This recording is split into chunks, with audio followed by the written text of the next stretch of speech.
Olá a todos, nós hoje vamos iniciar o capítulo 48 do livro Nosso Lar, que se chama Culto Familiar.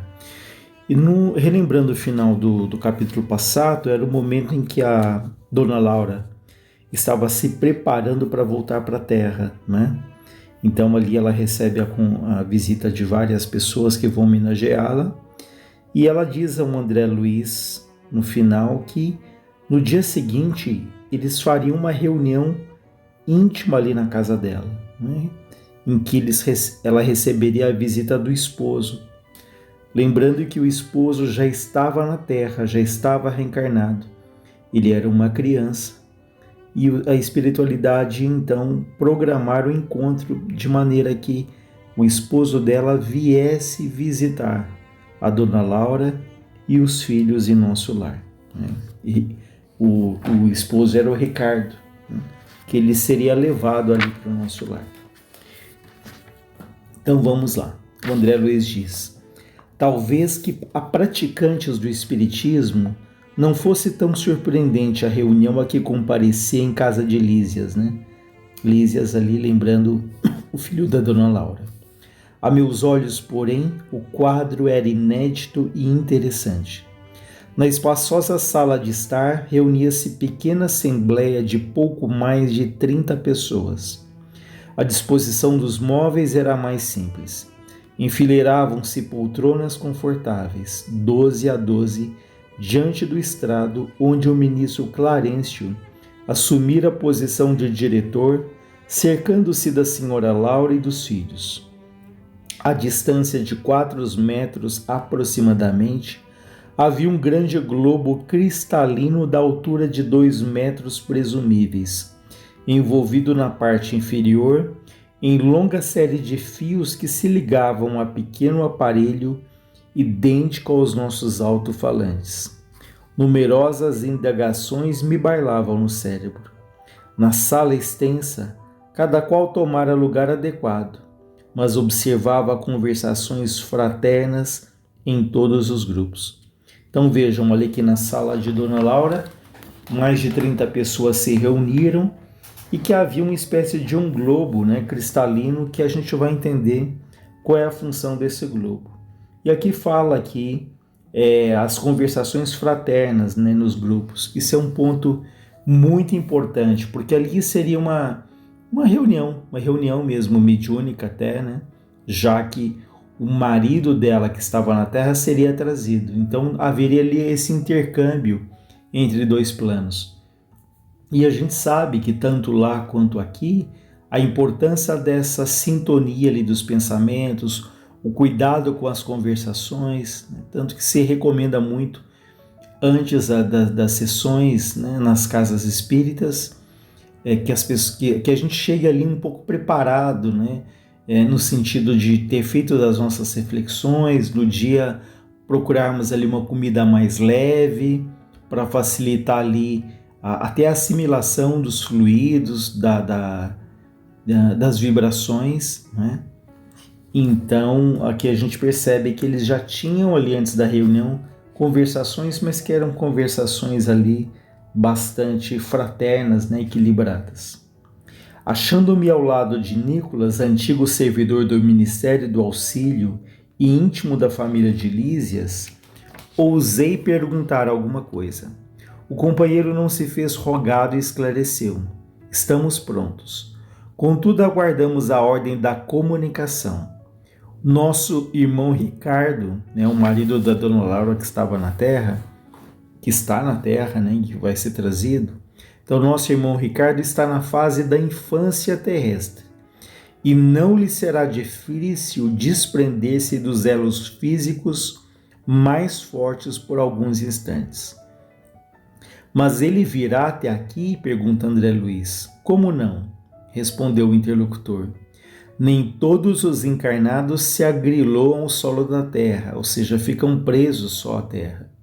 Como os pombos-correio que vivem por vezes longo tempo de serviço entre duas regiões, espíritos há que vivem por lá entre dois mundos.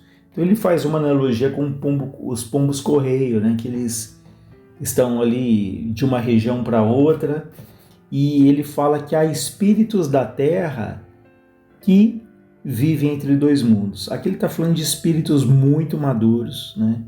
Espíritos ali de uma condição espiritual bastante interessante, em que eles estão reencarnados na Terra, mas é tamanho esse vínculo com a espiritualidade, essa ligação mental constante, né? E esse intercâmbio, sobretudo ali nos momentos em que o encarnado dorme e que o espírito dele se desloca à espiritualidade, trabalhando, estudando, fortalecendo ali as próprias energias. E Deus queira, né, que quando a gente dorme, nós possamos ter essas escolhas que são boas ali para o espírito, né? Escolhas saudáveis, escolhas que nos agreguem, que nos ajudem a crescer, irmos para lugares que sejam bons, né? Então ele diz aqui que há espíritos na Terra, isso aqui é mais a título até de exceção, né? Mas há aqueles que estão na Terra aqui, é como se eles vivessem em dois mundos, tamanha a ligação que eles têm com o mundo espiritual pela condição espiritual que eles já adquiriram. E aí o interlocutor, indicando o aparelho à nossa frente, informou: ali está a câmara que Nulo apresentará. Então, aquele globo que foi falado no início, ele vai ajudar ali nesse processo de comunicação do Ricardo com a Dona Laura e família. Por que o globo cristalino? Pergunta o André Luiz curioso. Ele não poderia manifestar-se sem ele, né? Ricardo não poderia se manifestar sem o globo? É preciso lembrar, disse Nicolas atenciosamente, que a nossa emotividade emite forças suscetíveis de perturbar. Aquela pequena câmara cristalina é constituída de material isolante. Nossas energias mentais não poderão atravessá-la. Olha que ponto interessante. A gente vai percebendo então que esse globo, ele tem uma função também de ser isolante. Além de ajudar no processo de comunicação, né, em que a família vai visualizar o Ricardo por esse globo, como se fosse uma ali, refletisse a imagem do Ricardo, como se fosse uma tela. Esse globo também tem uma função isolante, porque ele diz aqui: a emotividade emite forças suscetíveis de perturbar. Ou seja, quando o Ricardo viesse visitar a família poderia ficar ali altamente emotiva, e essa emoção intensa poderia não fazer bem ali para o Ricardo, que estaria parcialmente desprendido do corpo, né? Claro, ele estaria ligado ao corpo pelo que a gente chama de cordão fluídico, mas essa emoção intensa poderia não fazer bem para ele.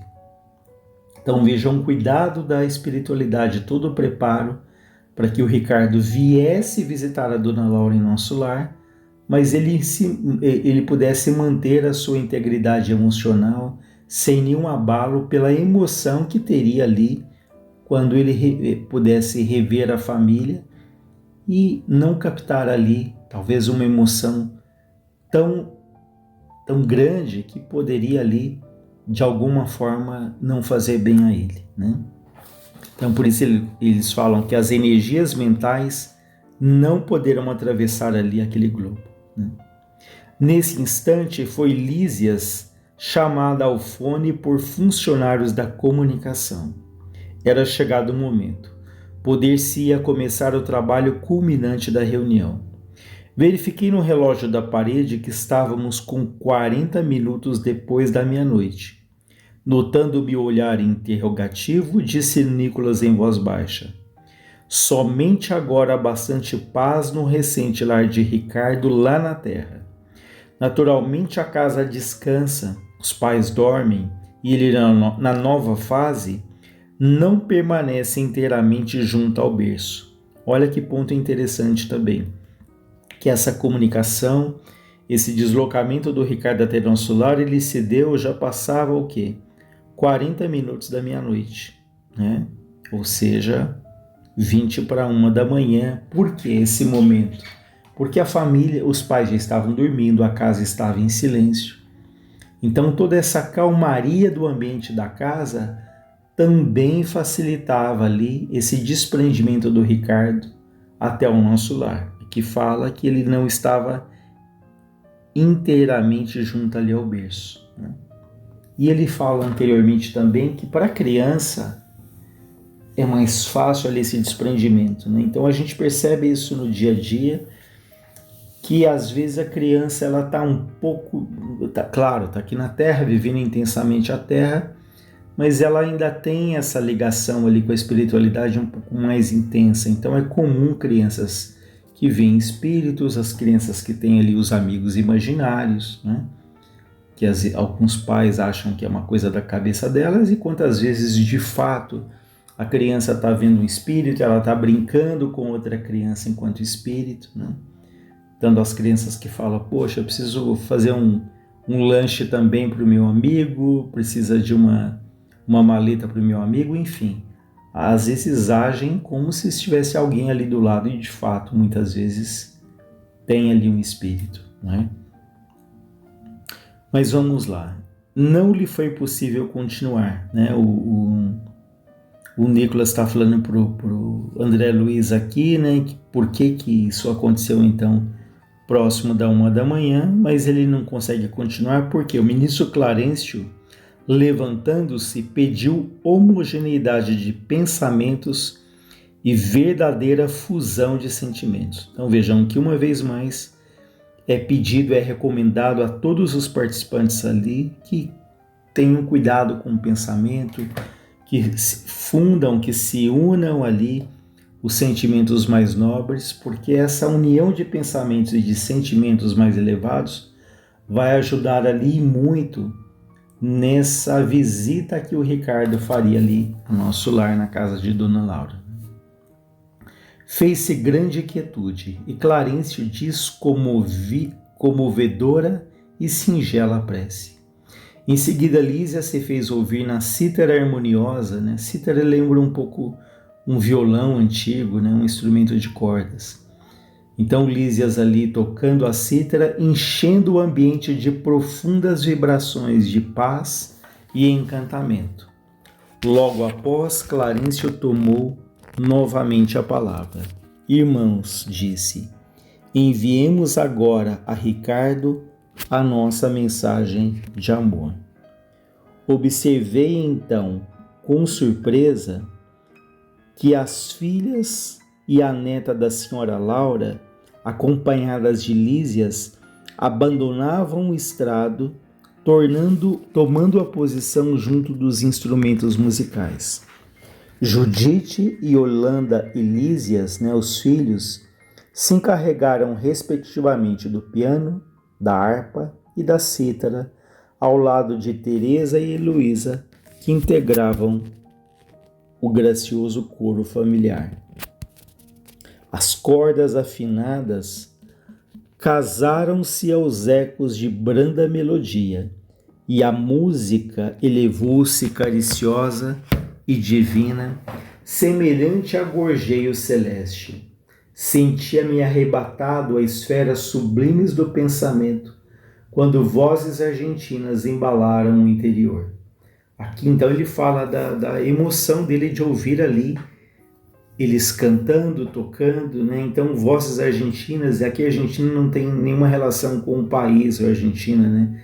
Mas argentinas ali vêm de argentum, de prateado, né? Vozes ali mais ligadas ao canto lírico, parecido assim ao canto lírico, né? Lísias e as irmãs cantavam maravilhosa canção composta por eles mesmos. Muito difícil frasear humanamente as estrofes significativas, cheias de espiritualidade e beleza. Mas tentarei fazê-lo, diz o André Luiz, para demonstrar a riqueza das afeições e os planos de vida que se estendem para além da morte. Então vamos ver agora que música eles estavam cantando, os filhos estavam cantando para o pai. Pai querido, enquanto a noite traz a bênção do repouso, recebe, Pai carinhoso, nosso afeto e devoção. Enquanto as estrelas cantam, na luz que as empalidece, vem unir a nossa prece à voz do teu coração. Não te perturbes em estrada de sombras do esquecimento, não te doa o sofrimento, jamais te firas no mal. Não temas a dor terrestre, recorda a nossa aliança, conserva a flor da esperança para a aventura imortal. Enquanto dormes no mundo, nossas almas acordadas relembram as alvoradas desta vida superior. Aguarda o porvir risonho, espera por nós que um dia voltaremos à alegria do jardim do teu amor. Vem a nós, Pai generoso, volta a paz do nosso ninho, torna as luzes do caminho, ainda que seja sonhar.